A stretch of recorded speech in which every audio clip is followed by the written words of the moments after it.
Today we have the 2019 Ford Focus. This vehicle has done just over 67,000 miles. It has a manual transmission and a diesel fuel type.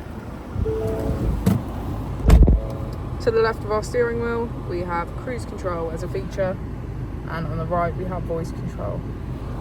Moving on to our screen, we can access navigation, mobile apps, Bluetooth, Full Pass Connect, Apple and Android CarPlay and ballot mode.